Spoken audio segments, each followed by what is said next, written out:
E aí, gente, tudo bem? Então vamos começar aqui uma nova aula agora. E essa aula aqui é a partir do momento em que vocês já fizeram os três primeiros passos do pré-importação e aí você percebeu que deu viabilidade no seu produto. Opa, deu viabilidade, viabilizou. Trabalhei, desenvolvi fornecedor, fiz todo o dever de casa lá de escolher o meu ramo, entender um pouquinho do mercado e deu viabilidade. E agora? Qual que é o próximo passo? Por onde que eu começo? Tá? Então, essa aula a gente vai falar deste processo agora, dos 7 passos da importação. Vocês lembram que a gente dividiu os processos de importação dos 3 primeiros passos era a pré-importação e os 7 próximos passos eram a importação propriamente dita, né? A importação de fato. Então, aqui neste momento, eu vou apresentar para vocês esses 7 passos, tá? Num cronograma, através de um cronograma, a gente vai apresentar isso para vocês. Eu gostaria só de deixar claro aqui, gente, que a maneira como a gente vai passar para vocês esse cronograma é por experiência própria. Isso aqui você não vai encontrar em livros, isso aqui você não vai encontrar em vídeos, isso aqui você não vai encontrar em outros cursos de importação, não desta maneira, tá? Como cronograma. Você vai encontrar, talvez, é provável que você encontre em formato de um fluxograma, tá? Não deixa de ser importante, é importante, você consegue ter uma ideia da etapa que vem depois e tal. Mas aqui, esse cronograma, a gente fez de uma forma em que ele coloca todas as etapas do fluxograma, mas por tempo. Então você tem uma ideia do time, de quando você começa cada etapa dentro do processo, sabe? Então a gente fez de uma forma em que você vai ter visualmente a maneira que você tem que seguir o processo de importação. Quando que termina uma etapa, quando que começa a outra. Isso não quer dizer, gente, que você vai fazer uma etapa de cada vez, tá? Tem etapas que são simultâneas, que acontecem juntas. Mas é fácil, você visualiza dentro desse cronograma o que vem depois e quando que você começa a pensar naquele tipo de assunto. Por quê? Porque quando você escuta o processo de importação como um todo, você diz, meu Deus, é muita coisa. Realmente é muita coisa. Então, o cronograma te ajuda a gerenciar isso. Quando que você vai ter que pensar sobre documentação? Quando que você vai ter que pensar em achar um despachante? Em que momento que você vai entrar em contato com a agente de carga?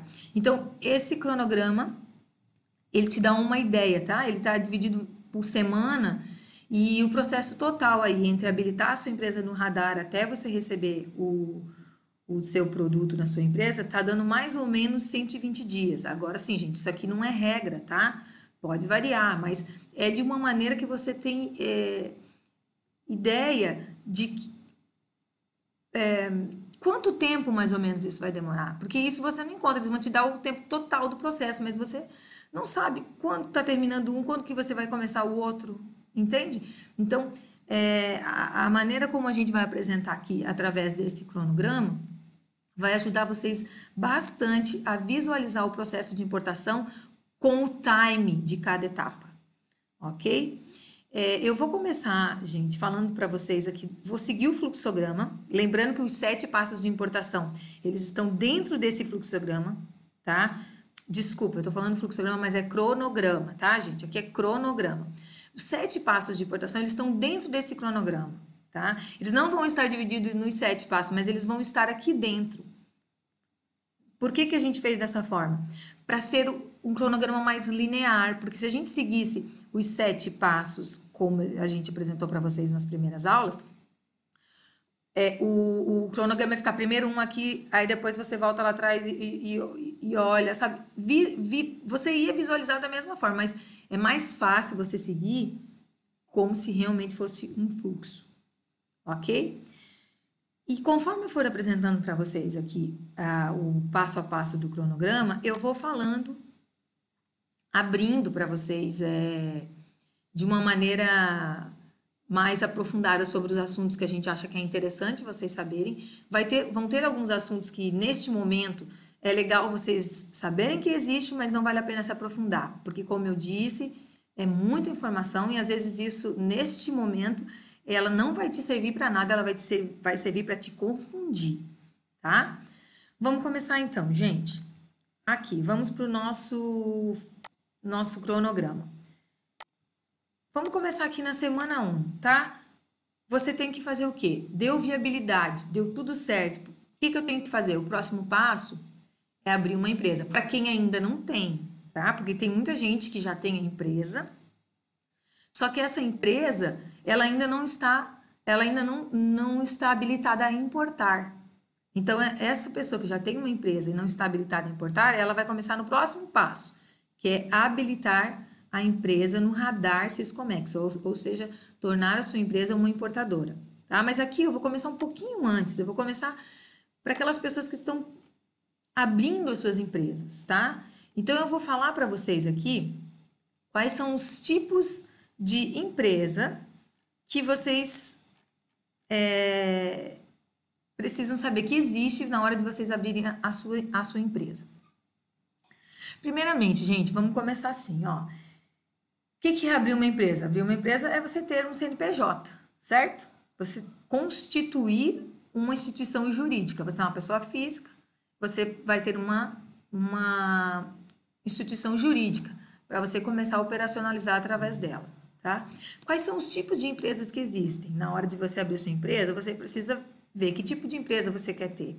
Nós temos a MEI, a EIRELI, a microempresa e a limitada, tá? São esses tipos de empresa. Eu vou passar rapidamente aqui quais são os tipos de empresa, quais são as particularidades de cada uma para te ajudar na hora de você definir em qual delas você vai se encaixar. Primeiramente, gente, é a MEI, que é o microempreendedor individual. Esse aqui, para quem está iniciando um negócio, parece que é muito bom, porque assim, é rápido de abrir, você entra lá no portal do empreendedor, abre, no mesmo dia você tem uma empresa aberta, tá? Mas elas tem alguns detalhes que talvez venha te dar problema ali na frente já, para você que está pensando em importar. Por exemplo, o microempreendedor individual, ele pode ter radar? Pode, ao contrário de muita gente, que muita gente pensa que não pode, mas pode, tá? Foi liberado ter radar. Só que é o seguinte, uma MEI só pode faturar até 81 mil reais por ano, tá? Então, que dá cerca de 6.750 reais por mês. Então, assim, você está pensando em começar um negócio, em começar a importar, se você fizer uma importação se a gente seguir aquela linha, né, do método de 0 a 70, de 70 a 200, a sua primeira importação, você já vai estourar isso aqui, entendeu? Então, tem que ficar atento por conta disso. Então, ela tem umas vantagens, que é do tipo assim, você paga o imposto, você só vai pagar 50 reais por mês para abrir uma MEI. Você pode ter apenas um funcionário, tá? Então, você recolhe o seu imposto com 50 reais por mês e é isso. Agora, quando você for importar, você vai pagar os mesmos impostos como um importador comum, tá? Só que aquilo que eu falei,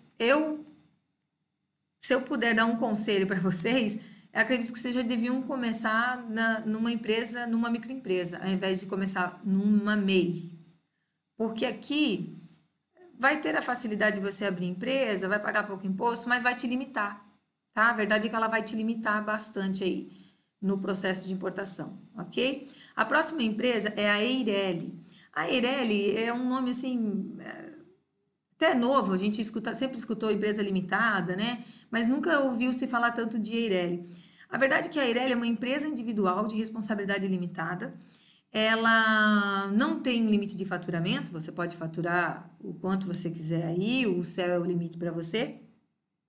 A grande diferença dela para uma empresa normal, limitada e uma microempresa, é que você não precisa de sócio. Então, se você não tem nenhum sócio que vai entrar com você, ou você prefere só você ser dono do negócio, você abre uma EIRELI, tá? E para abrir essa EIRELI, você precisa ter um capital social de até 100 vezes um salário mínimo. Então, isso é um pouco salgado, né? E isso você precisa ter comprovado no seu imposto de renda de pessoa física. Então, você vai abrir uma EIRELI, você vai fazer um contrato social, nesse contrato social vai ter que estar lá, capital social, vamos chutar aqui que que o salário mínimo esteja R$ 1.000, você vai ter que ter R$ 100.000 para colocar de capital social na sua empresa. Se você não tiver esse capital social, você tem que comprovar para a Receita Federal que você fez um empréstimo para você abrir essa empresa, mas ele tem que ter lastro, entendeu? Esse dinheiro tem que ter lastro, tem que estar comprovado na sua, na Receita, no seu imposto de renda de pessoa física, ok? E precisa ter um contador. Agora, voltando lá, o MEI também tem uma vantagem, você não precisa de contador, tá? Você mesmo pode pagar lá suas guias, não precisa ter a figura de um contador, não. O EIRELI e a microempresa você precisa. Vamos passar agora já direto para a microempresa ou uma empresa limitada, né? Funciona a mesma coisa que o EIRELI, a diferença é que você vai ter que ter um sócio, não pode ser só você, você tem que ter um sócio, nem que você coloque 1% lá da empresa, você tem que colocar alguém como sócio para entrar com você nessa empresa. E tem uma vantagem quanto a EIRELI, é que o capital social para você abrir empresa é R$ 20.000, o mínimo, não precisa ter mais do que isso, ok? E a figura do contador também é obrigatória aí para esse tipo de empresa. Então, falei para vocês dos tipos de empresa, agora você já decidiu qual o tipo de empresa que você vai abrir. Claro, gente, aqui, já no começo, vale a pena você ter a figura do contador. Porque a figura do contador aqui, além de você já ir ganhando confiança na pessoa, ele vai te orientar da maneira mais correta de como abrir. É claro que você que vai decidir, mas você vai ter em mãos todas as informações que você precisa para tomar a decisão de uma forma correta, ok? Deixa eu só conferir uma coisa aqui, gente.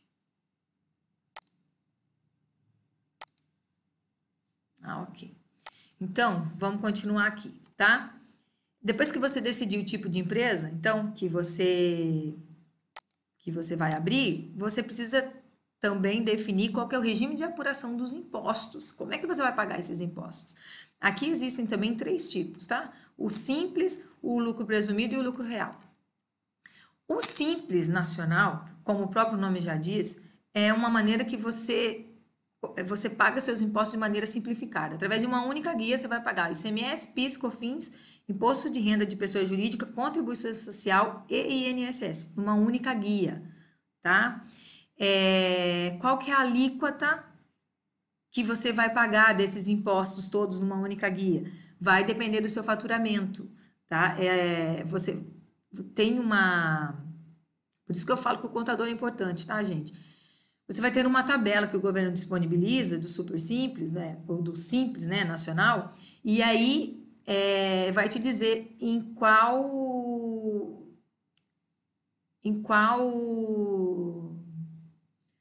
alíquota você se encaixa. Ela vai de 4% até 19%, tá? Mais um detalhe aqui sobre o Simples. O máximo de faturamento que você pode fazer por ano é de 4.800.000, que dá uma média de R$ 400.000 por mês. Aqui, a tua empresa já está muito mais encorpada. Uma empresa que fatura 400.000 por mês já está uma empresa bem estruturada, já está encorpada, dá para atender bem a demanda das pessoas que estão começando o processo de importação. Então, por isso que eu falo para vocês que entre o MEI e o Simples, às vezes vale mais a pena você já começar pelo Simples, que aí não limita tanto você, não limita tanto a sua empresa de crescer, entende? Então, como que é aqui Vamos falar mais um pouquinho aqui da empresa que vai optar pela tributação simplificada, tá? Como eu falei para vocês, tem uma tabela que te dá quanto que é a alíquota que você vai pagar. Mas vai chegar um momento aqui que talvez continuar no Simples não é viável. Quanto mais a sua empresa fatura, mais ela paga, certo? Então, vai chegar um momento que se a tua empresa estiver faturando aí na casa dos 300.000 por mês, talvez valha a pena você conversar com o seu contador para verificar se no próximo exercício você já não prefere migrar ou para o presumido ou para o lucro real. Por quê? Porque vai chegar um momento em que essa alíquota vai ser tão alta que já não vai mais compensar você continuar no Simples, entendeu? E o Simples, ele tem uma particularidade aí, que é a questão do ICMS. Você vai pagar o ICMS junto, lá naquela guia que eu falei, tá? Numa única guia você vai pagar seu ICMS, mas você não se acredita do ICMS que você está comprando, ele vira um custo, inclusive o ICMS de importação. Você importa, você paga o ICMS na importação e ele não vira crédito para você. Diferente dos outros regimes, ele vai virar um custo. Porque quando você for pagar lá na guia única, você vai pagar, independente se você teve crédito ou não, você vai pagar o ICMS em cima da alíquota que foi definido lá naquela tabelinha. Entendeu? Então, é legal começar pelo simples, é legal, é muito menos complicado de você fazer as apurações. Para quem ainda não está faturando tanto, é uma beleza, porque a alíquota ali ó, começa entre 4%, imagina. É bem vantajoso. Né? É por isso que eu acho que a gente está, o foco do nosso público aqui agora, o simples nacional seria o ideal, ok? Agora, o próximo regime tributário que eu vou falar é o lucro presumido, tá? Como que funciona o lucro presumido? No caso do lucro presumido, já começa a diferença aqui do ICMS, tá? Você tem o crédito do ICMS, diferente do simples. O PIS e COFINS o PIS e o COFINS você vai pagar sobre o faturamento, tá? Então, e o ICMS é isso aí. Como você tem crédito, como que funciona? Você vai ter uma conta gráfica ali. Tudo que você compra de ICMS, tudo que você vende tem ICMS. Se você comprou 10 e você vendeu 15, você vai pagar ICMS de 5, né? Ou seja, tudo que você compra, né? E tudo que você vende, você vai pagar ICMS sobre o lucro. Praticamente é isso aí, tá? No caso do ICMS. Mas por que tem esse nome de lucro presumido? Né? Por que tem esse nome de lucro presumido? Então, se o ICMS, eu tenho uma alíquota e eu pago sobre o faturamento. Na verdade, o que o governo presume é a questão do teu lucro para você pagar o teu imposto de renda de pessoa jurídica e a contribuição social. Tá? Então, é aqui que entra o tal do lucro presumido. Como que funciona aqui? O governo vão ter tabelinhas, gente, vão ter várias tabelinhas. De novo, contem sempre com a ajuda de um contador, pesquise na internet, tá? Tabela do lucro presumido, tabela do Simples Nacional. Você vai encontrar facilmente essas informações. Eu vou focar aqui no nosso negócio, que é compra e venda de mercadoria. Então, é o que? Comércio. Na tabelinha lá, o governo fala que quem tem atividade de comércio, ele vai presumir que você tem 8% de lucro por mês, tá? Então, o teu 8% do teu faturamento aqui é lucro, vai virar a tua base de cálculo para você calcular o imposto de renda e a contribuição social, certo? E qual que é a alíquota que ele vai utilizar em cima dessa minha base de cálculo? Tá? Também será de acordo com a atividade da sua empresa, ok? No nosso caso aqui, que a gente está falando que é de comércio, seria da seguinte forma: ele vai pegar 8% do teu faturamento, vai dizer que é lucro, e você vai jogar 15% de imposto de renda e 8% e 12% de contribuição social, em cima dos teus 8%, certo? Parece maluquice, mas é isso aí mesmo. Para facilitar, na tabela que você pegar, ele vai dizer assim, ó, ao invés de ele falar 15% de 8%, 12% de 8%, ele vai falar assim para você, ó, o seu imposto de renda de pessoas jurídicas, você vai pagar 1,2% sobre o seu faturamento. E a tua contribuição social, você vai pagar 1,08% sobre o seu faturamento. É isso que vai ser o valor que você vai pagar de imposto de renda e contribuição social. Ok? Vamos falar agora sobre o lucro presumido. Sobre o lucro real. O lucro presumido, gente, assim como o lucro real, ele é apurado trimestralmente, tá? Cada 3 meses você paga o imposto. No teu fluxo de caixa lá, você vai ter que ter cada 3 meses, mais ou menos, uma previsão de quanto vai dar esses impostos, tá? E no Simples, não, você paga mensalmente. No Simples é mensal. No lucro real, nada mais é do que o lucro real. Então, o que acontece? Você vai pagar os seus impostos em cima do que realmente você tiver de lucro. O que é lucro? Tudo que você vendeu, menos o que você pagou, menos os seus impostos, menos as suas despesas. Isso é lucro. Então, em cima disso, do lucro real, você vai pagar o seu imposto de renda de pessoa jurídica e a sua contribuição social. O ICMS é o mesmo que o presumido, crédito e débito. Tudo que entra, tudo que sai, vai fazer a junção ali das contas, você vai pagar a diferença. Diferente do lucro presumido aqui, nós temos o PIS e COFINS, tá? Aqui também tem crédito, no presumido não tem. Aqui também você vai ter que ter uma conta gráfica para controlar PIS e COFINS, crédito e débito, ok? Qual que é a alíquota do imposto de renda e da contribuição social? Você já sabe, então, qual que é a tua base de cálculo, que é o teu lucro. Mas qual que é a alíquota? Vai variar. Vai variar conforme o lucro que você obteve no trimestre, tá? De novo, teu contador vai te ajudar a chegar nessa alíquota aí de apuração de quanto você vai pagar de imposto, tá bom? Qual que é a vantagem aqui do lucro real? Você só vai pagar o imposto de renda e a contribuição social se você tiver lucro. Se você tiver prejuízo, você não vai precisar pagar. No presumido, você vai pagar sempre. O governo vai presumir que você tem. Se você teve lucro, se você não teve lucro, para o governo não importa. Ele vai presumir que se você teve lucro, que todo mês você tem lucro. Ok? Então é isso. A diferença básica aí do real para o presumido é isso que você paga, independente de você, no caso do presumido, você paga independente de você teve lucro ou não, né? O real você não paga. A apuração do PIS e COFINS aqui, ele é feito de crédito e débito e no presumido não é. Só uma informação importante aqui, gente. Neste caso, no lucro real e no presumido, especialmente no real, você precisa ter um sistema de ERP muito sólido, tá? Um sistema assim que você tenha que jogar todas as suas informações lá e isso esteja salvo, de maneira que se você tiver alguma fiscalização, você tenha como provar. O teu contador tem que ser também fera no sistema ERP, porque ele também vai jogar essas notas fiscais lá. Essa conta gráfica você não vai fazer no papel, não. É claro que é um sistema que vai fazer isso para você. Então, ele se chama ERP. Então, ele precisa ser o mais apurado possível, para não ter problema de apurar imposto errado e vir a tomar uma multa lá na frente. Certo, gente? Então, falei para vocês da empresa aqui. Vamos voltar para o nosso cronograma. Fechou aqui a parte da habilitação de radar. Lembrando, de criação da empresa. Agora nós vamos para habilitação de radar, tá?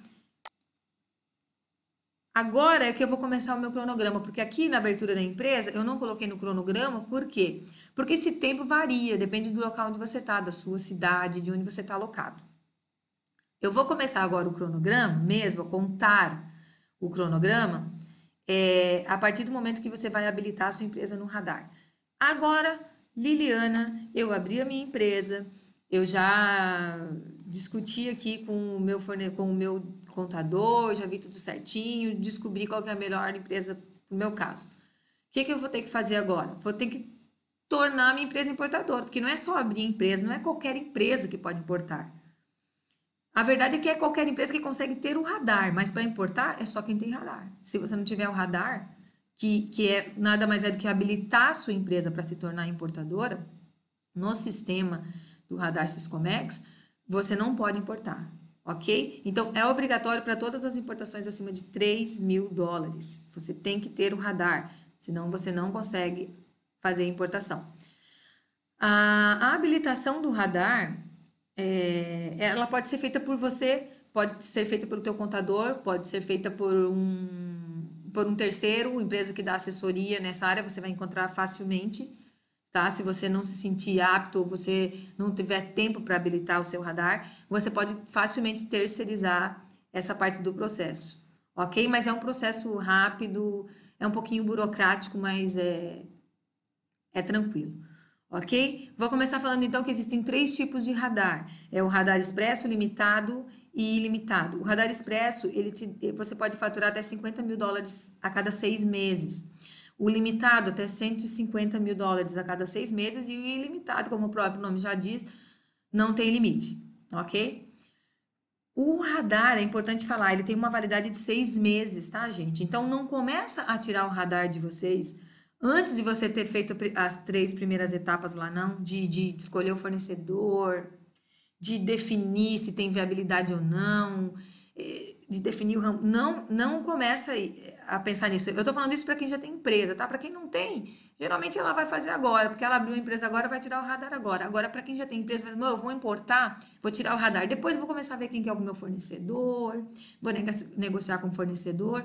O radar tem 6 meses. Se em 6 meses você não tiver nenhuma DI registrada, nenhuma importação realizada, o teu radar vai ser cancelado, tá? Então, começa a tirar o radar, porque como é um processo rápido, e geralmente o expresso não é difícil de conseguir, não te pede tanta papelada, depois eu vou passar aqui rapidamente como é que você faz o radar expresso, porque o limitado e ilimitado, aí você pode pegar acompanhamento com o despachante, é um pouquinho mais burocrático, mas para o nosso nicho agora, porque a gente está falando, para as pessoas que a gente está falando agora, o expresso atende, ok? E aí depois, se você pedir, fizer o expresso e sentir necessidade de ir para o limitado, você pede uma, uma migração, você migra o seu radar. Então, ele já vai estar lá, entendeu? Ele vai pedir uns documentos a mais, vai ser mais fácil, a etapa é mais tranquila. Mas então vamos lá, gente. Eu vou falar para vocês aqui sobre o radar expresso, que é até 50 mil. 50 mil dólares nos 6 meses. Como eu falei, ele tem 6 meses de. Todos eles têm 6 meses de validade. Como que ele se renova? Você não precisa, tá, cada 6 meses ir lá entregar toda essa documentação. Cada vez que você registra uma DI, ele se renova. Tá? Então o governo está entendendo que você está importando, você está utilizando sua empresa, então o seu radar está ativo. Agora, se você não fizer, ele não estará ativo. E aí ele vai cancelar, ele vai entender que você não está usando. Lembrando que não tem nenhuma penalidade se você tiver com o seu radar cancelado. Simplesmente vai ter que ter um pouco mais de trabalho, que você vai ter que fazer tudo outra vez, né? Mas não tem nenhum tipo de penalidade, não, tá? Vamos lá, gente. Para você dar entrada no radar, na habilitação do radar, para começar toda a conversa, você vai ter que ter um certificado digital. Tá? Vai ter que ter um ECPF do representante da empresa e um ECNPJ da sua empresa. Como é que você vai fazer isso? Despachante, contador, eles vão te auxiliar nesse processo aí, especialmente o contador, tá? Que vai te auxiliar nessa parte de emissão. Quando você abrir sua empresa, você já vai saber disso. Ele vai falar para você que você precisa ter.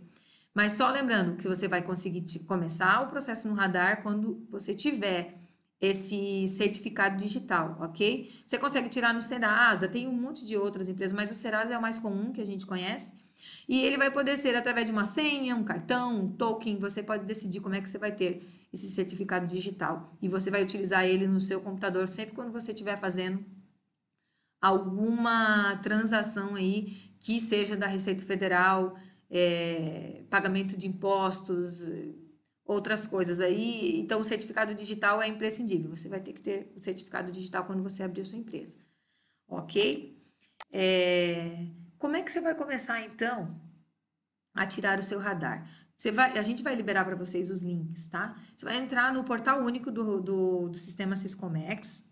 Lá dentro, você vai... Por que eu já digo que você precisa? Porque só para você entrar, eu tentei entrar aqui agora, eu tô sem o certificado digital da empresa, eu não consegui nem passar para a próxima etapa. Então, você precisa ter o certificado digital para você entrar em habilitação de radar para a empresa. Então, lá dentro, você vai ter 2 requerimentos. O requerimento da habilitação da empresa e o requerimento da habilitação do usuário, que é o representante legal da empresa. Esses 2 requerimentos vocês vão preencher, assinar e reconhecer firma, ok? Junto com esses 2 requerimentos, você vai juntar cópia autenticada do RG do representante legal, cópia autenticada do contrato social e uma certidão da junta comercial da sua empresa. Você vai conseguir lá na Receita Estadual, tá? Lembra que essa certidão ela só tem validade de 90 dias. Então, também tem um prazozinho aí que você tem que ficar ligado. Tá, você foi lá, já preencheu os requerimentos, já juntou toda essa documentação aqui que eu te falei. O que você vai fazer agora? Agora você vai entrar num outro link, que é o da Receita Federal, chamado SODEA. O que é o SODEA? Solicitação de dossiê digital de atendimento. Aqui você vai meio que dizer assim, Receita, ó, eu queria um número do protocolo, porque eu estou querendo fazer um radar aqui para minha empresa. E aí você entra nesse link que eu vou passar para vocês vão preencher, são 2 formulários também que você tem que preencher lá no SODEA. Você vai assinar esses formulários, vai Você vai assinar esses formulários, vai reconhecer firma, você vai digitalizá-los, tá? Vai colocar numa pendrive, vai até a Receita Federal. Aqui você vai ter que sair do seu escritório, não é mais só online, não. Você vai lá na Receita Federal da sua cidade e você vai entregar essa pendrive lá no SODEA, tá? E aí ele vai fazer o quê? Ele vai te dar um número de protocolo. Com esse número do protocolo, você vai voltar para a sua empresa, vai fazer o upload daqueles documentos que eu falei para vocês todos no site do ECAC, tá? Que também vou disponibilizar para vocês aqui os links. E é isso. A partir desse momento, você vai ter o resultado, deferido ou indeferido. O resultado sai rapidamente, tá, gente? Não se preocupa com isso, não. Em menos de uma semana, você está com o radar expresso na sua mão. Beleza? Fechou a parte de radar? Agora nós vamos falar do quê? Vamos entrar aqui na parte de gestão de fornecedores. Aqui, como eu falei no início da aula, a gente está com os 7 passos de importação, mas de maneira mais minuciosa, mais detalhado para você entender no cronograma. Você já habilitou sua empresa, já está tudo certo, habilitei minha empresa, estou com radar. Agora, o que eu vou fazer? Cara, eu já acertei lá com o meu fornecedor, já conversei com ele, já me passou uma proforma invoice e tal. Mas agora chegou a hora de eu pagar o cara para o cara começar a produzir. Será que esse cara existe mesmo? Será que a amostra que ele mandou foi ele mesmo que produziu? Será que eu mando esse dinheiro para esse cara aí antes de saber? Porque agora você tem que pagar o fornecedor para ele começar a produzir, né? Você tem que saber. Se vai mandar esse dinheiro, você tem que ter certeza que a empresa existe. Como a Carol falou na primeira aula lá. A inspeção de fábrica ela é indispensável para quando você está comprando a primeira vez do fornecedor, tá? Indispensável, gente. Não caia nisso, porque ele vai ter um valor de $200, 300, depende. Tem muitas companhias na China, no Vietnã, que faz esse tipo de trabalho, tá? Então, contate essa empresa de inspeção, manda eles até lá, veja se a empresa realmente existe, se ela tem capacidade de produção. Aí, ok, isso aqui demorou uma semana, veio para você aí o laudo dizendo, ok, a empresa existe, está tudo certo. Então, o que você vai fazer? Você vai falar para o seu fornecedor assim, ok, cara, pode me mandar a commercial invoice? Lembra que tinha a Proforma Invoice, que era aquele documento que você pediu, que era a cotação? Agora, aqui para fechar o câmbio, você já pode pedir a Commercial Invoice. Não quer dizer que você não consiga fechar com a Proforma, mas já peça a Commercial Invoice, porque esse documento você vai utilizar lá na frente, tá? E eu vou abrir para vocês depois uma invoice para vocês olharem quando eu for falar de documentação. Mas aqui só para vocês entenderem, vocês vão pedir essa Commercial Invoice aqui, você vai estar na 3ª semana do seu processo de importação. O teu fornecedor te manda essa Proforma Invoice, você vai fazer o fechamento de câmbio, tá? O fechamento de câmbio do teu fornecedor. O que é isso? Fechamento de câmbio nada mais é do que pagar o fornecedor. Então, como é que você paga o teu fornecedor lá fora? Você pode sair pagando de qualquer jeito? Depende, por exemplo, se o teu fornecedor for um fornecedor que você encontrou no Alibaba, você consegue pagar através do próprio site do Alibaba também. Tem a forma de você fazer o pagamento por lá. Mas, quando se trata de um outro de que você fechou o fornecedor, negociou de outras formas, o mais comum que você... um processo mais comum de fechar pagamento com o teu fornecedor é através do fechamento de câmbio. Como é que você faz isso, tá? Primeiro, você negocia essa forma de pagamento com o teu fornecedor. A maioria lá na China é 30% de entrada e 70% no embarque, ou seja, você vai pagar 100% da tua mercadoria antes do embarque, tá? Então, por isso que a inspeção é tão importante. Você vai estar botando todo o teu dinheiro lá. O cara vai ter que mandar para você o que você está comprando, certo? Então, você vai fechar agora o câmbio dos 30% para o cara para ele começar a produzir. Como é que você vai fechar esse câmbio, gente? Você tem 2 formas de fazer isso. Na verdade, 3. Ou você vai pagar através do próprio Alibaba, ou você vai fechar o câmbio com uma instituição financeira, de preferência com a empresa, com o banco que você já tem um bom relacionamento, tá? Tem 2 formas de você fazer isso. Uma é você utilizando o Internet Bank, que é o que você já usa para fazer os pagamentos diários da sua empresa, ou você vai fechar o câmbio numa mesa de câmbio. Como que funciona? É uma plataforma, você vai ligar para o seu banco, você vai dizer, eu quero falar na mesa de câmbio. Eles vão te mandar para lá, você vai falar com um atendente. Vai dizer assim, ó, eu quero fechar o câmbio de tantos $1.000 lá para a China. Quanto que está o dólar hoje? A pessoa vai dizer. E aí, você falando com a pessoa, você tem possibilidade de negociar com ela, coisas que você já não tem no Internet Bank, né? Então, ele vai falar assim, não, beleza, tô em tanto. Aí você fala assim, ah, então tá bom, eu vou fechar esse câmbio aí. Me dá seu e-mail que eu vou te passar todos os dados. O que você vai passar para o cara? A Commercial Invoice, aquele documento que você pediu lá para o teu fornecedor. Lá vai estar certinho quanto que você está pagando, qual que é o valor, os 30% do que você vai pagar, qual que é o canal bancário do teu fornecedor, que isso aqui tem que aparecer, o banco tem que saber para quem que ele vai estar mandando esse dinheiro. Então, vai ter tudo lá na Commercial Invoice, bem certinho. O cara vai fechar o câmbio e vai te mandar um contrato de câmbio, tá? Esse contrato de câmbio, ele é todo em português. Então, ele não serve de comprovante de pagamento para o teu fornecedor.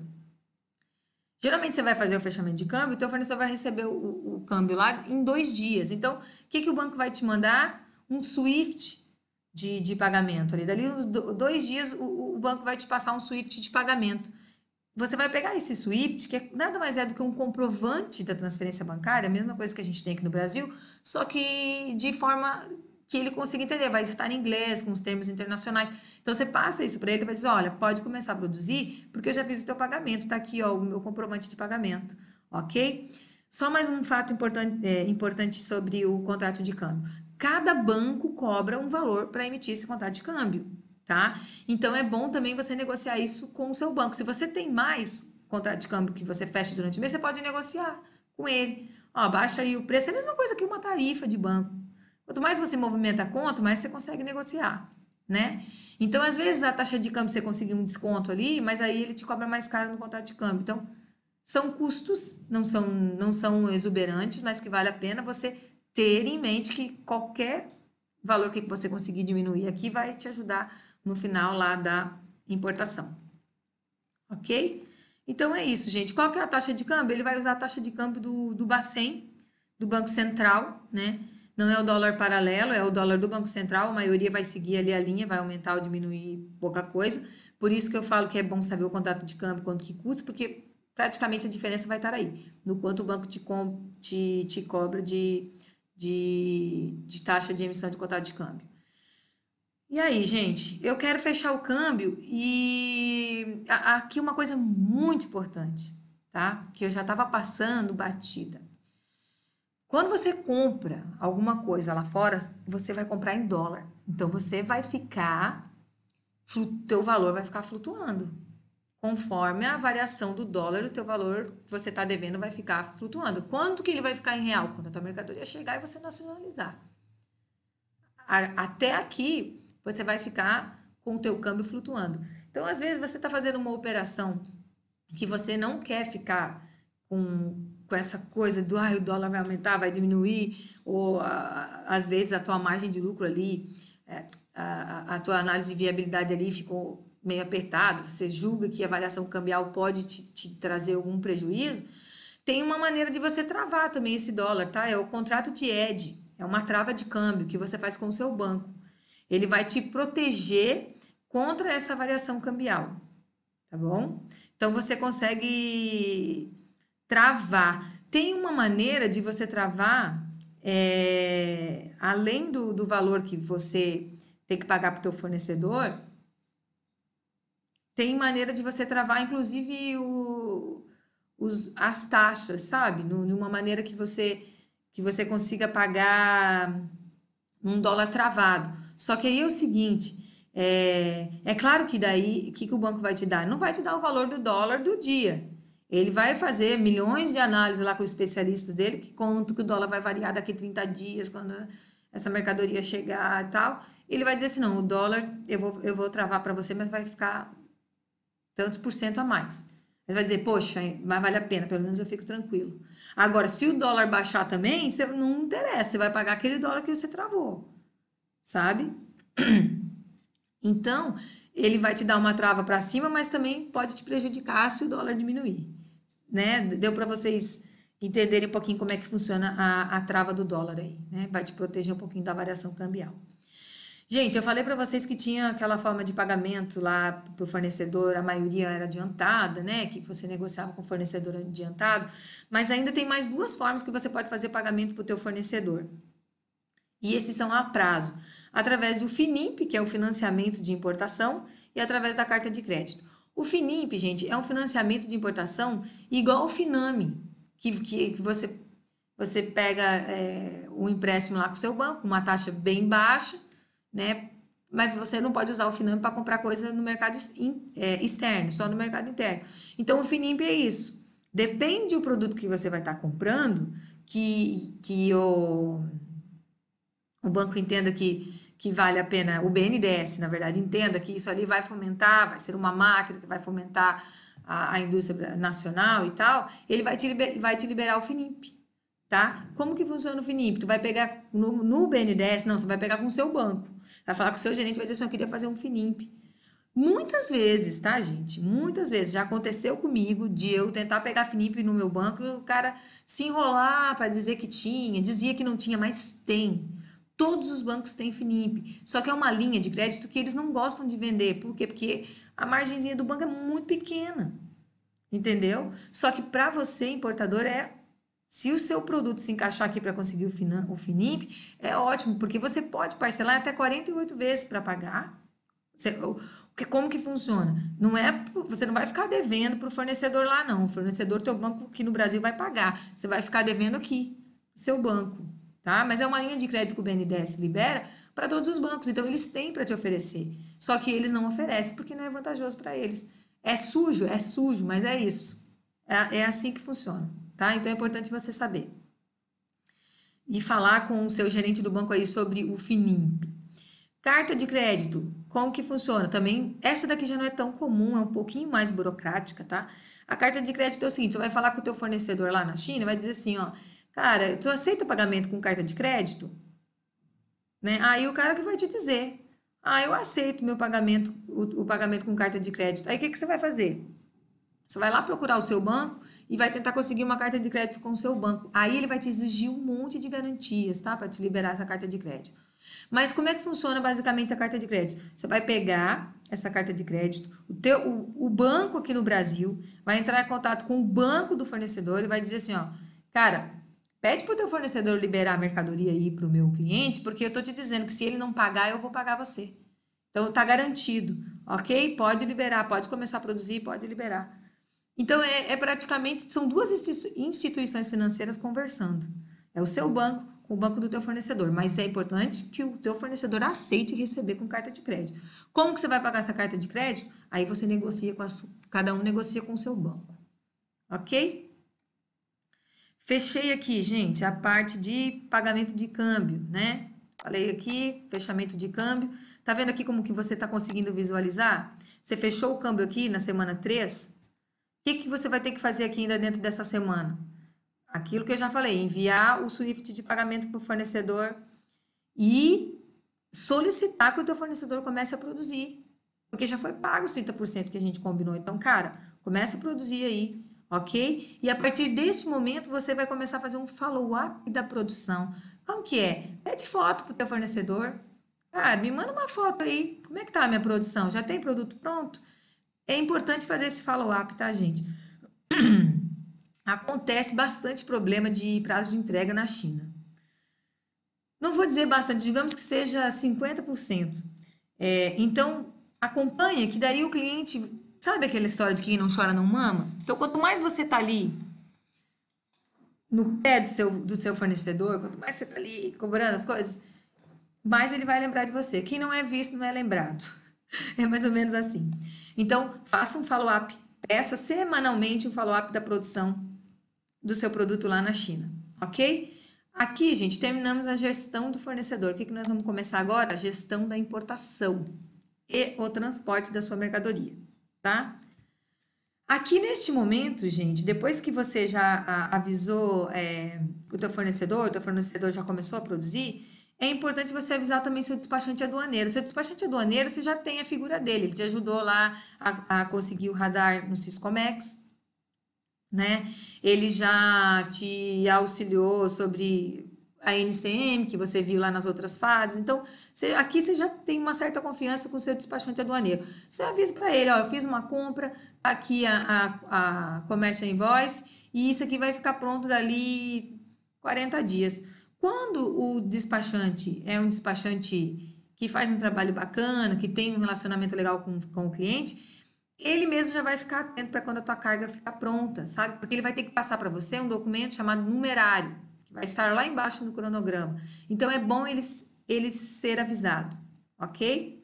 Outra coisa que o despachante, que é imprescindível realmente o despachante já ter sido avisado, é porque se a tua carga precisar de ILI, de uma licença de importação, é o despachante que vai te auxiliar na hora de tirar essa LI. E o que é essa LI, tá? Vamos falar aqui rapidamente também. Licença de importação. A maioria dos produtos, ele não precisa, é a NCM que vai dizer qual que é a tratativa, tá? Qual que é o tratamento administrativo que vai dar e qual que vai ser o órgão anuente responsável por liberar aquela LI. Os principais são o Departamento de Comércio Exterior, o DSEX, e aqui dentro você pode ter dois tipos de licença também, tá? De importação. Uma licença licença de importação automática. Você não precisa pegar essa licença de importação antes do embarque, tá? Quando for automática, você não precisa pegar antes do embarque. Quando já embarcou, você vai fazer o quê? Você vai lá, colocar lá no site da Receita, lá do governo, que você está trazendo esse produto com essa NCM. O que o governo quer fazer com isso? Na verdade, é um produto que ele quer controlar de perto quanto que está entrando no Brasil. É só isso, é uma maneira dele controlar. Mas é mais fácil para ele quando você faz uma LI do que ele ter que olhar todo o bololô da importação e ver qual que é a NCM que está vindo.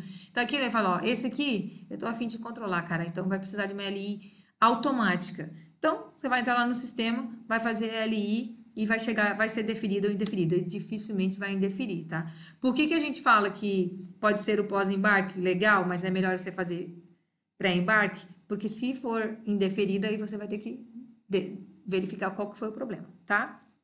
O outro tipo de LI é a LI não automática, a licença de importação não automática. Então, precisa ser emitida antes do embarque do produto.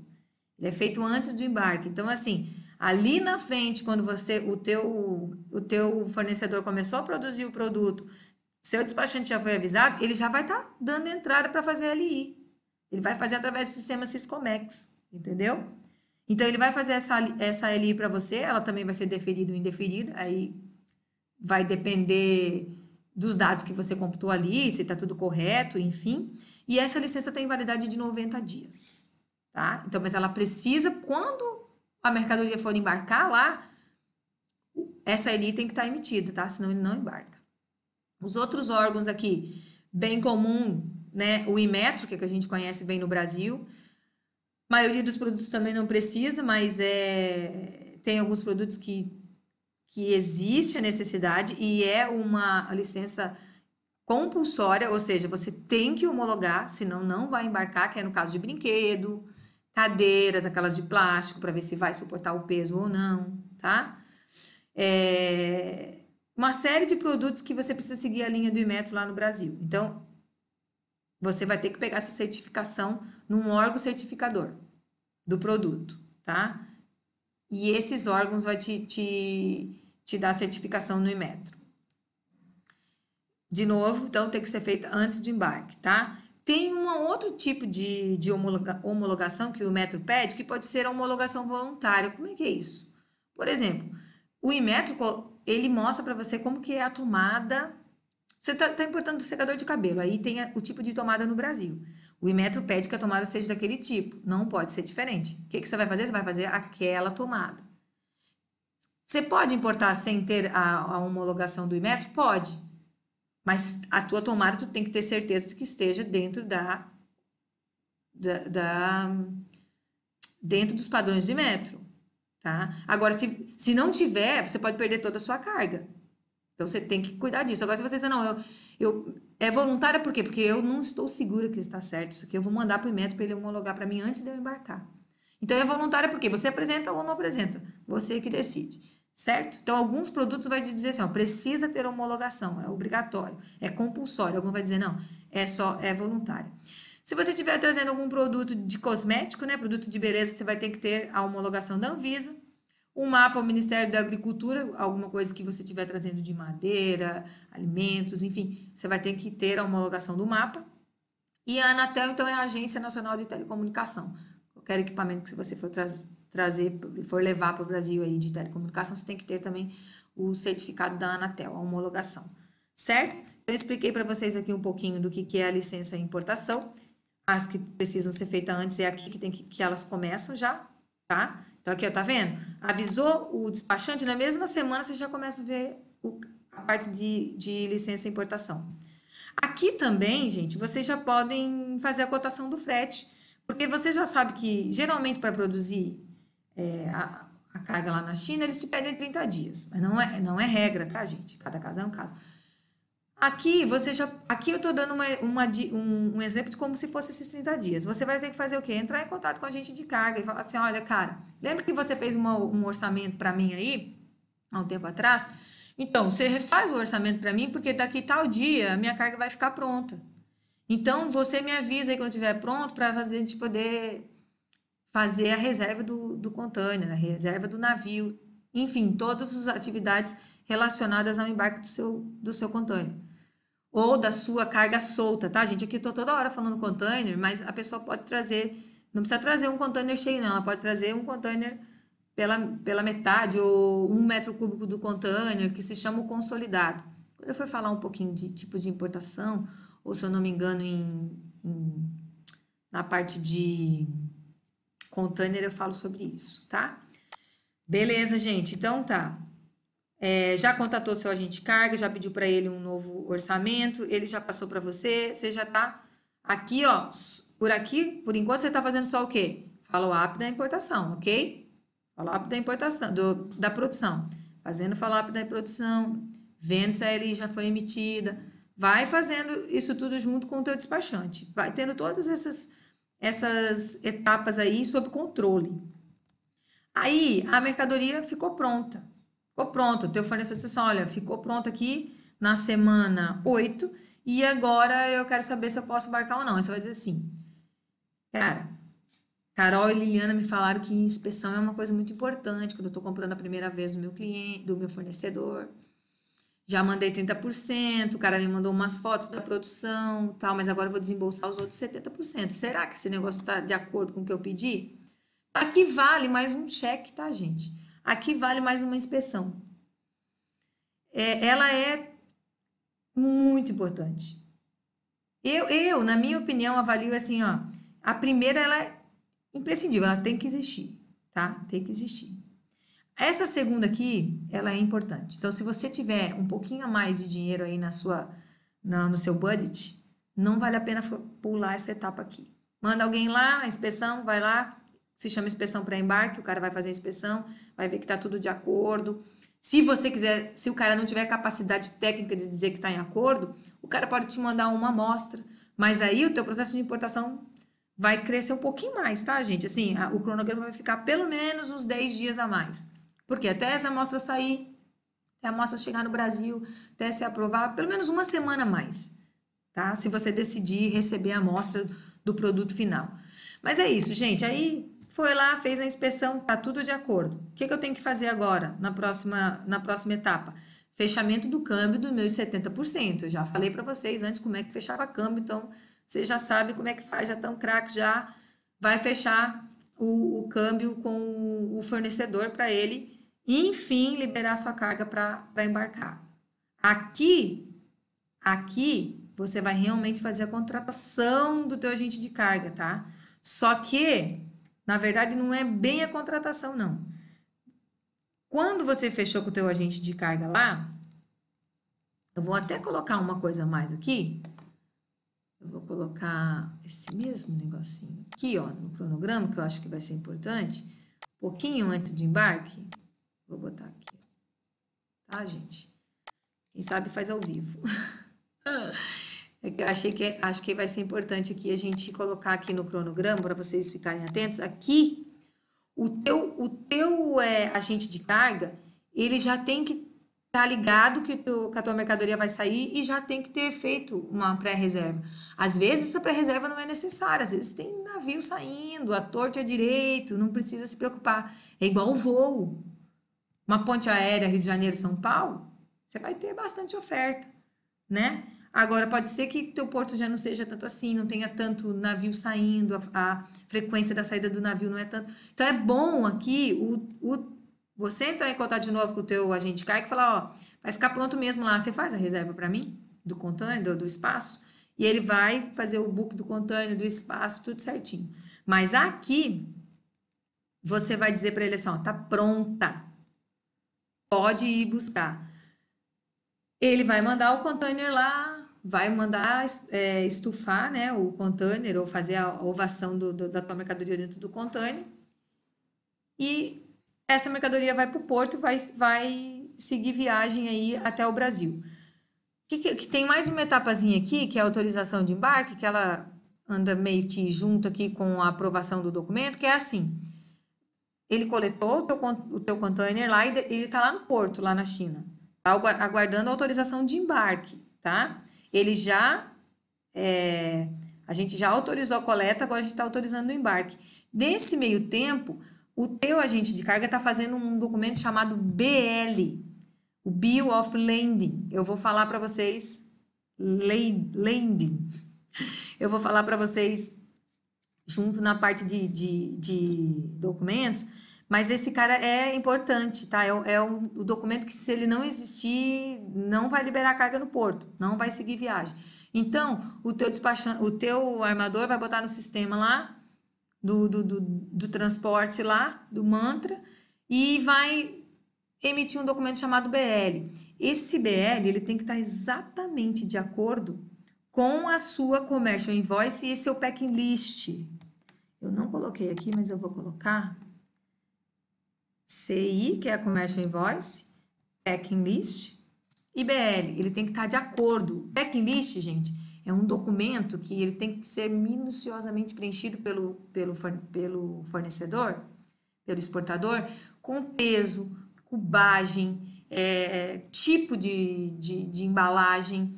Eu vou mostrar para vocês também depois um exemplo. Então, tem que estar tudo certo, tá? Para não dar problema aqui na liberação da carga.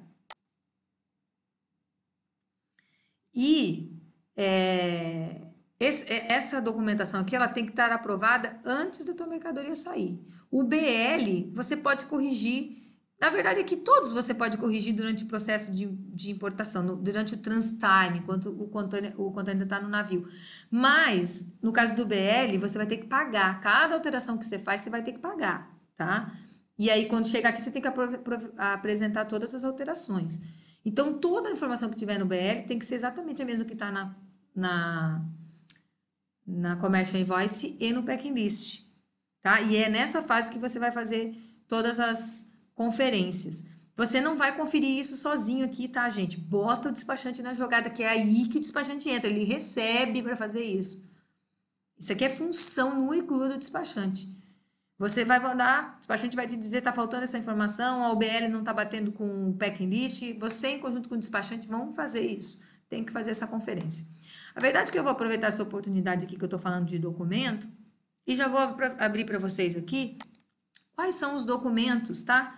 Que você utiliza aí no processo de importação. Deixa eu colocar aqui. Aqui, gente, quais são os documentos mais importantes no processo de importação? Tem vários aqui, eu vou falar só do mais importante, tá bom? Mas como a gente vai liberar material para vocês, vocês conseguem ter esse acesso a isso aqui depois, tá? Commercial Invoice, que foi o que eu falei para você, que acopla a parte toda da negociação que você fez com o teu cliente, com o teu fornecedor.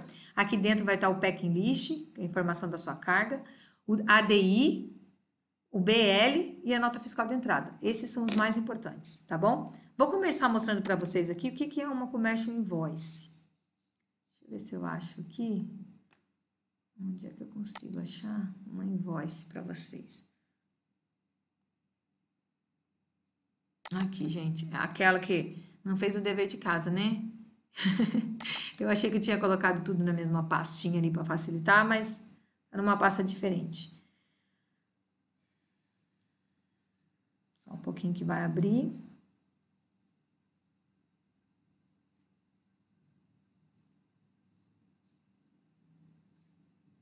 A Commercial Invoice, gente, assim, ó, é um documento que você faz ela no Excel.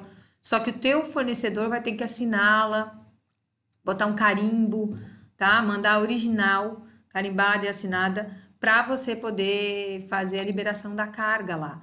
Como que funciona? Depois que você tiver com esses documentos aprovados, o teu fornecedor vai juntar uma cópia do BL, vai juntar as Commercial Invoice, que se eu não me engano são no mínimo 4 ou 5 vias da Commercial Invoice e do Packing List, para você poder. E vai mandar para você via courier, para você ter esse documento aqui, tá? Para quando a tua mercadoria chegar, caso caia num canal vermelho, que aí é na parametrização que vai aparecer lá no desembaraço, você tem que apresentar a documentação original. Ok? Então segue a documentação com a carga, mas vai seguir também para você os originais. Até porque, como eu falei, esses documentos são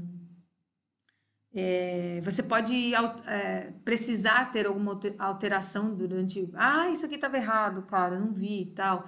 Então, você consegue ainda durante o processo pedir pro teu fornecedor mandar esse documento para você. Para você ter uma ideia, às vezes chegou a mercadoria no porto e a documentação não está de acordo, você pede para o teu fornecedor te mandar, né? Ou você trouxe, olha só, você fez a importação errada, sem fazer os deveres de casa.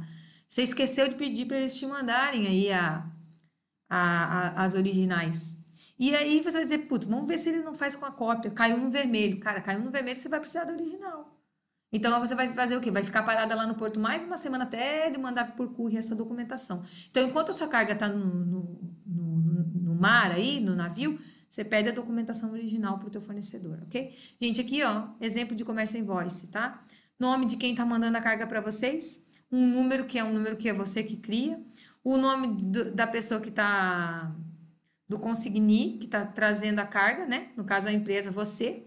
Qual que é o porto origem, qual que é o porto destino, qual que é a origem da mercadoria. Tudo certinho tem que ter essa informação aqui. Quantidade, qual que é o produto, quem que é o fabricante, tem que aparecer, tá? Quem que é o fabricante. E aqui é muito importante que apareça o a origem do produto, tá, gente? Que isso aqui é importante, porque a origem do produto diz se o teu produto vai ter antidumping ou não.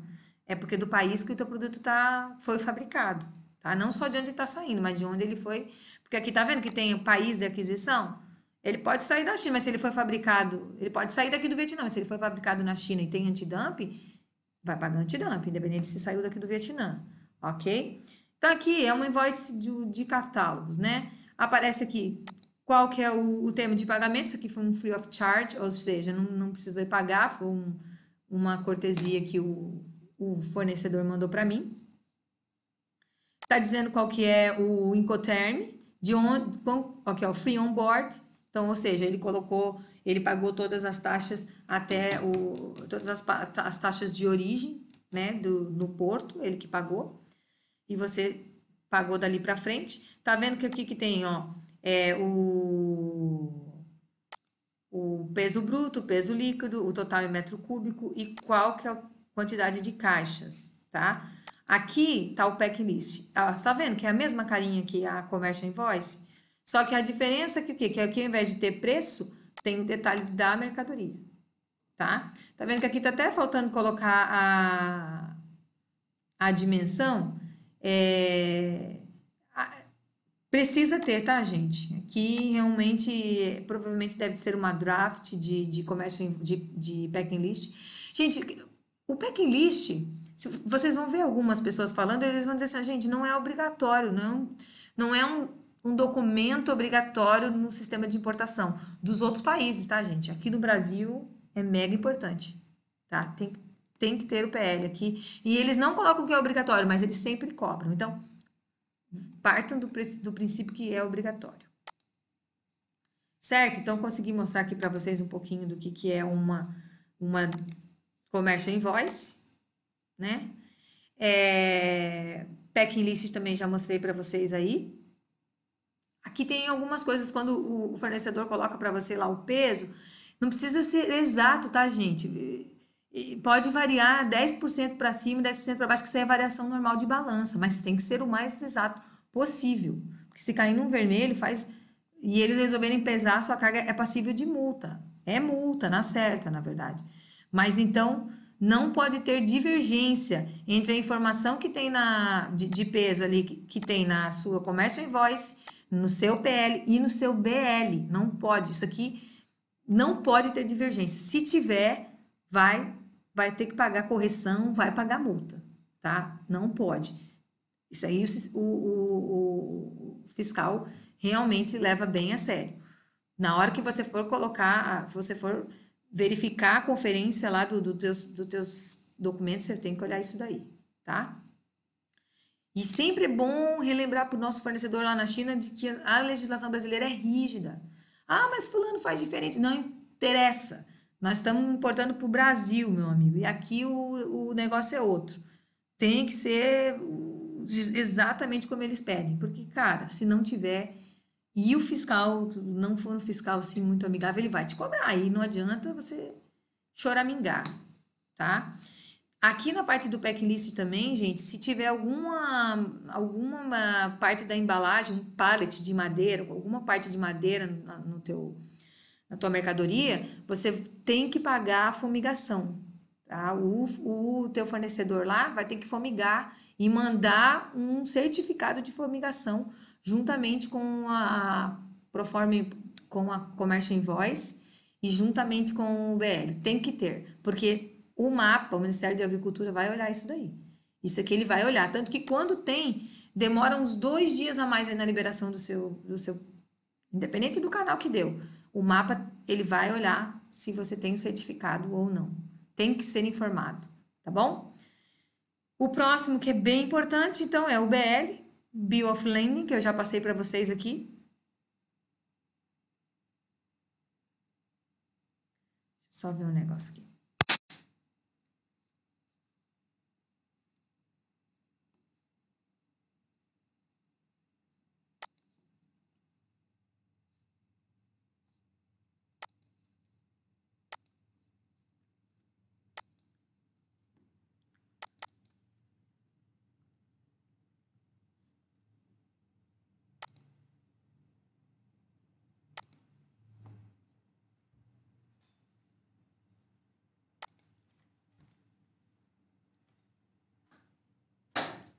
Ok, gente, então falei para vocês aqui sobre o backlist. Agora, o outro documento bem importante que você já conhece tanto eu falar aqui, que é o BL, né? O Bill of Lading. Ele é bem importante, é como se ele fosse o conhecimento de carga marítima. Ele é emitido pelo armador e ele é obrigatório. Você tem que ter o BL, tá, gente? Tem que ter o BL. E o BL é um único, por exemplo, é um BL único quando o container for por um único importador. Por exemplo, você está importando e aquele container tem só coisa sua ali dentro. Você vai ter um BL. Um BL com todos os produtos que você tem dentro daquele container. Mas se você optar por fazer a carga solta, que é o consolidado, que lembra que eu falei para vocês que tinha como vocês fazerem esse tipo de importação? Como que funciona? Você vai importar só 3 metros cúbicos, é muito pouco para você ter um container. Então, você vai contratar o frete só de 3 metros cúbicos. Só que ele vai vir dentro de um container com vários donos, sabe? O armador vai colocar vários clientes deles ali dentro desse container. Então, o que, que vai acontecer? Para aquele container ali, vai ter um Master BL, que é o BL do container em si, tá? Ele é emitido para um desconsolidador. Ou seja, ele vai emitir para a pessoa responsável ali no porto desconsolidar essa carga. Só que junto com esse Master BL, você vai ter um House BL, que é o quê? É o BL só da sua mercadoria. Só dos seus 3 metros cúbicos que você trouxe ali. Então, na hora de fazer a liberação, você vai usar o teu BL. Você vai ser responsável só pela tua carga. Se tiver alguém trazendo coisa errada, produto fake, enfim, não tem nada a ver com você. Você vai ser responsável e vai ter responsabilidade pela tua carga. E o que vai definir isso é o seu House BL. que é o BL só da sua carga, ok? Gente, cada BL precisa de uma DI na hora de registrar. Então, se você está trazendo de fornecedores diferentes dentro do mesmo container, mas você não consolidou essa carga para fazer um único exportador, você vai ter que fazer uma DI, um BL para cada e uma DI para cada. Então, isso encarece, tá? Porque o que acontece? Você tem que pagar essas taxas fixas de registro de DI, de emissão de BL para cada um. Então, às vezes, compensa você ter uma trade na China para consolidar isso daí, tá? Aí as pessoas perguntam assim, pô, mas para cada container tem que ter um BL? Não, nem sempre, tá? Porque o que acontece? Por exemplo, eu vou dar um exemplo da minha vivência, que trabalhava com importação de máquinas injetoras, máquinas grandes, muitas delas não cabiam dentro de um único container, elas vinham desmontadas em partes. Então, como que funcionava? Você fazia uma única commercial invoice, no packing list, ela vinha dizendo o que vinha dentro de cada container, tá? E você fazia um único BL para esses 3 containers. Então, ou seja, vinham 3 containers, mas ali estava o sistema estava avisado que aqueles 3 containers faziam parte de era uma única coisa, era uma única máquina. Então, o que você tinha que fazer? O BL único para todos esses containers, tá? Sempre precisa de BL? Sempre, exceto quando você chega com a mercadoria, por exemplo, embarcação, que você chega navegando. Você não vai precisar fazer o BL, que é o quê? O conhecimento do transporte. Não vai precisar, tá? Então é isso, gente. Só enfatizando aqui que o peso, a cubagem tem que ser exatamente o que aparece no packing list, na commercial invoice e no BL. Isso é passível de multa. HWB é a mesma coisa que o BL, só que é de carga aérea. Tá? Então, é o conhecimento de transporte de carga aérea. Muda um pouquinho o nome aqui, mas é a mesma coisa. Declaração de importação. Lembra que eu falei da declaração de importação? Estou o tempo todo falando de declaração de importação. O que é essa declaração de importação? Eu acho que ela é o documento mais famoso aí do processo de importação, tá? A declaração de importação, ela é feita no sistema Syscomex pelo seu contador. Ele vai montar, quando a sua carga estiver quase chegando aqui, ele vai montar ela lá no sistema, só não vai ainda registrar, porque para registrar tem que ter presença de carga, mas ela vai deixar lá tudo montadinho. E aqui, quando a mercadoria chegar, ela vai emitir a DI, ali vai aparecer todos os dados do seu produto, qual foi o valor que você pagou no frete, quanto você pagou no produto. Só que aí o valor já vai estar em real. Por quê? Porque já... Na verdade, ela vai ficar em real quando a mercadoria for registrada realmente, mas na ADI vai aparecer em real quando registrar, tá? Então, se você vai jogar todos os valores ali, o teu fornecedor, o teu despachante vai jogar todos os valores no sistema e vai montar esse documento que é a DI, que é a Declaração de Importação, tá bom? E o próximo documento que é bem importante é a nota fiscal de entrada. A nota fiscal de entrada nada mais é do que um espelho, não, é uma nota fiscal como se você estivesse comprando a mercadoria, mas como o teu fornecedor lá na China não consegue te emitir a nota, você mesmo tem que emitir para você mesma, certo? Então, você emite essa nota fiscal, quem vai te passar um espelho dessa nota fiscal é o teu despachante, tá? Com todos os valores que você pagou, valores aduaneiros, o valor que você pagou da mercadoria, todos os impostos que você pagou, ele vai aparecer aqui. Eu tô abrindo aqui para vocês um espelho da nota fiscal. Tá vendo? Isso aqui é um espelho de uma nota fiscal real, que foi emitida pelo nosso despachante, para a gente saber como que a gente devia fazer, que valor que a gente devia colocar em cada lugar, tá vendo? Tem tudo certinho, os dados adicionais.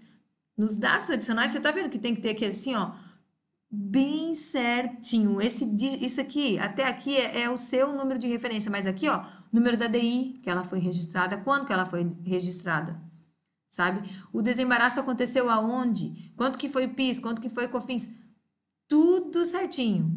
Aparece aqui, isso aqui é tudo PIS e COFINS de entrada. Depois, você vai montar sua nota fiscal de entrada, ela tem que estar de acordo com o espelho que o seu despachante te passou. Por quê? Porque ele é que tem todos os custos finais da sua importação. Gente, falei sobre os documentos, e agora eu vou voltar aqui para o nosso cronograma de importação, porque os documentos ele vai um pouquinho abaixo, né? Mas eu vou seguir a linha aqui para a gente não se perder no cronograma. Seguindo aqui, aprovou toda a documentação, tá tudo certinho, já pode pedir para o fornecedor te mandar eles via courier, a tua mercadoria está no navio. O que você vai fazer aqui? Faz um follow-up. Isso aqui teu agente de carga consegue te manter informado. Como é que tá a previsão da chegada daquele navio, cara? Tá tudo certo? Tá tudo ok? E o cara vai dizer assim, cara, a previsão se mantém a mesma. Na segunda semana vai dizer, vai atrasar 2 dias, sei lá, rota marítima, alguma coisa, eles sempre tem alguma desculpa para dar. Não é comum, mas quando acontece, sempre é algum motivo aí que o armador, o agente de carga consegue te dizer qual foi. Ali, quando estiver chegando, quando tivesse uma semana de chegar no follow-up que você está fazendo, o cara vai dizer assim, ó, tá tudo certo. E vai chegar mesmo. Porque às vezes, quando estiver chegando, o cara vai dizer assim, ó, cara, por algum motivo aí, não vai ter janela pra gente atracar, eu vou ter que ir para o outro porto, vou ter que... então vai atrasar a entrega da tua mercadoria. Também pode acontecer, tá, gente? Mas é aqui, uma semana antes de chegar o teu produto, é que você vai solicitar um numerário para o seu despachante. O que é um numerário? Nada mais é do que um documento que o teu despachante te passa juntando todos os custos da sua importação. Você viu como é importante o teu despachante estar sempre em contato com o teu agente de carga? Porque ele vai pegar algumas informações com o teu agente de carga, ele vai jogar aqui, ó. Qual que é o imposto de importação?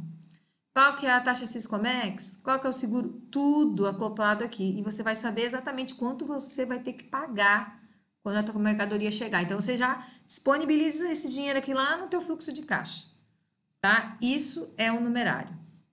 Já recebeu o numerário, já acertou lá o fluxo de caixa, já tá tudo certo.